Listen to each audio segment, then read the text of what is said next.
Hi guys, this is advocate Rukhsar Ahmad and welcome to my channel learn law. Friend, जिस topic के बारे में आज मैं डिस्कस करने जा रहा हूँ यह है मुस्लिम लॉ से रिलेटेड और उन औरतों से रिलेटेड जो मुस्लिम मैरिज, मुस्लिम लॉ के अंडर में शादी करती हैं। बेसिकली इसका ताल्लुक मुस्लिम हस्बैंड एंड वाइफ के डिस्प्यूट से है। मुस्लिम लॉ के अंदर अगर कोई हस्बैंड अपनी वाइफ को तलाक देना चाहता है तो 2019 के कानून के बाद वो एक महीने के गैप पर वो 3 तलाक अपनी वाइफ को दे सकता है।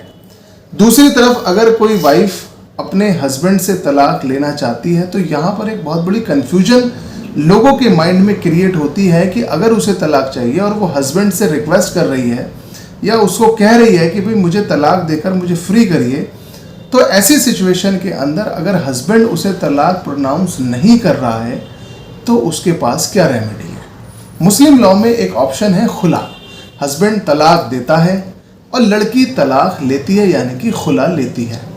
फ्रेंड, तलाक का कॉन्सेप्ट बहुत सारी किताबों में बहुत अच्छे तरीके से डिस्क्राइब्ड है, लेकिन खुला के कॉन्सेप्ट को प्रैक्टिकली इंडियन कोर्ट्स के अंदर कैसे अप्लाई करना है, सामाजिक तौर पर कैसे अप्लाई करना है और खुला का प्रोसीजर क्या है, इसके बारे में करेक्ट इन्फॉर्मेशन शायद आज भी अवेलेबल नहीं है। फ्रेंड्स, इसके मल्टीपल एस्पेक्ट्स हैं। खुला का एक सिंपल प्रोसीजर ये है जो प्रैक्टिस में होना चाहिए कि एक वाइफ अगर अपने हस्बैंड के साथ नहीं रहना चाहती है तो वो उसे प्रपोज करे कि भाई मुझे आप खुला दीजिए, और हस्बैंड उसको अकॉर्डिंग टू लॉ उसको तलाक प्रोनाउंस करेगा। उसके बाद वो लड़की इद्दत का पीरियड गुजारेगी और इद्दत का पीरियड गुजारने के बाद उसकी खुला कंप्लीट हो जाएगी और वो कहीं पर भी दूसरी जगह शादी करने के लिए एलिजिबल है। लेकिन जब कभी मैट्रिमोनियल डिस्प्यूट शुरू होता है तो ये चीज़ें इतनी आसान नहीं होती हैं। बात सिर्फ तलाक और एक दूसरे के साथ ना रहने की नहीं होती, बल्कि उसके बीच में बहुत सारे डिस्प्यूट्स होते हैं, सेट ऑफ एलिगेशन होता है, इल्ज़ाम तराशियाँ होती हैं और एक तरह से हस्बैंड वाइफ एक दूसरे के दुश्मन बन जाते हैं और उस डिस्प्यूट को वो कोर्ट तक लेकर जाते हैं। लड़की वाइफ अगर तलाक की डिमांड कर भी रही है, खुला की डिमांड कर भी रही है, तो हस्बैंड उसको डिवोर्स प्रोनाउंस नहीं करते। अब मैं आपको कुछ तरीके बताता हूँ कैसे एक लड़की खुला ले सकती है।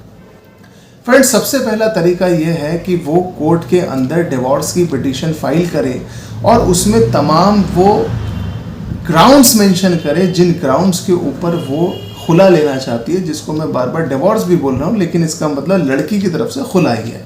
खुला लेने से पहले मैं लड़कियों से ये रिक्वेस्ट करता हूँ कि अगर आपके पास कोई सॉलिड ग्राउंड नहीं है तो आप फिर डायरेक्टली कोर्ट नहीं जाइए।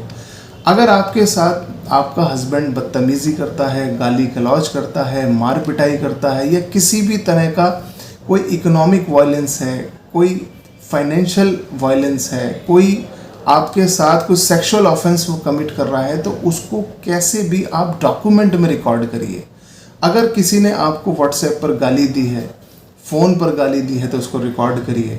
आपको घर के अंदर कोई आपके टॉर्चर कर रहा है तो उसको किसी भी तरह से मोबाइल के अंदर रिकॉर्ड करिए, या कम से कम उसके कुछ विटनेसेस अवेलेबल होने चाहिए ताकि जब आप कोर्ट में जाएं तो अपनी चीज़ों को साबित कर सकें।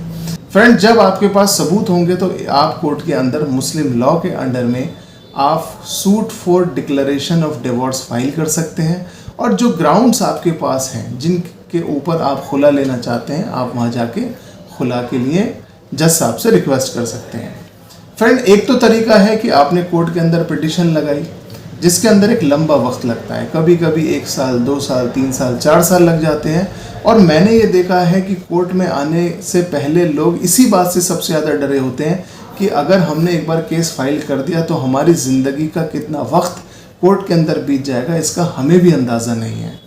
अब ऐसी सिचुएशन में हम एडवोकेट्स की जो प्रैक्टिस है वो मैं आपको बता रहा हूँ कि कैसे किसी लड़की को डिवोर्स दिलवाया जा सकता है। फ्रेंड, हम लोग डायरेक्ट डिवोर्स की पिटीशन ना फाइल कर हम 3 केसेस एक हस्बैंड के ऊपर वाइफ की तरफ से फाइल करते हैं। सबसे पहला हम केस फाइल करते हैं क्राइम अगेंस्ट वुमेन सेल के अंदर या महिला थाना के अंदर, जिसमें हम डिमांड ऑफ डॉरी के एलिगेशंस को फ्रेम कर लड़की की तरफ से कंप्लेंट लगाते हैं और उसके ऊपर लड़के के ऊपर 498A 406 की प्रोसीडिंग शुरू कराते हैं, जिसका सीधा 498A डिमांड ऑफ डॉरी है, 406 ब्रीच ऑफ अमानत में खयानत है। बहुत सिंपल अगर भाषा में समझाऊं तो अगर लड़की का दहेज अपने हस्बैंड के घर पर है तो वो उसमें अमानत में खयानत ना हो, इसलिए 406 लगती है।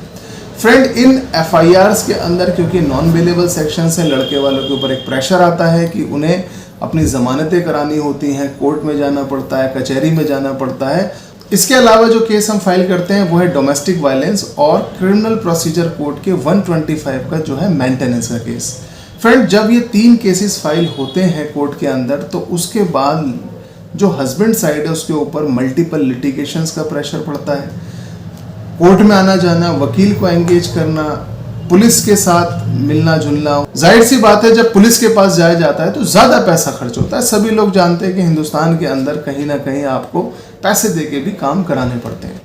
फ्रेंड, यहाँ पर जो हम प्रोसीजर बता रहे हैं ये डायरेक्टली किसी किताब में नहीं लिखा, लेकिन इस प्रोसीजर को फॉलो करके हस्बैंड के ऊपर इतना प्रेशर क्रिएट हो जाता है कि वो फाइनली या तो आपके साथ सेटल करने के लिए तैयार हो जाता है या फिर आपकी कंडीशंस को मानने के लिए तैयार हो जाता है। फ्रेंड, मैंने ये देखा है कि अक्सर 95% मैटर्स के अंदर जब demand of dowry, domestic violence और मेंटेनेंस का केस फाइल किया जाता है तो फिर कुछ दिनों के और कुछ महीनों के अंदर ही केसेस सेटल्ड हो जाते हैं और लड़की को उसकी मर्जी से कुछ एलिमनी भी मिल जाती है और उसको खुला भी मिल जाता है। फ्रेंड, ये 2 तरीके हैं।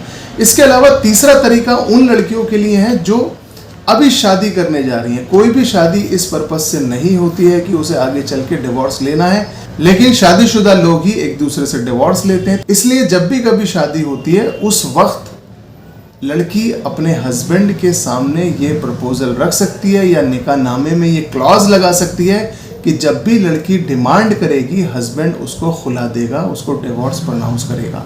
फ्रेंड्स, ये 3 तरीके हैं खुला लेने के जो इंडिया की किसी भी कोर्ट के अंदर अप्लाई किए जा सकते हैं। जो आपके लिए कन्वीनियंट हो आप उस प्रोसीजर को फॉलो कर सकते हैं। इसके अलावा भी अगर आपके माइंड में कोई डाउट है आप मुझे इनबॉक्स करिए, जिसका मैं लीगली आपको रिप्लाई करने की कोशिश करूंगा। और लास्ट में मेरी आपसे रिक्वेस्ट है कि अगर आपको मेरी वीडियो अच्छी लगी हो तो प्लीज़ इसे लाइक करें, शेयर करें और मेरे चैनल को सब्सक्राइब करें। Thank you.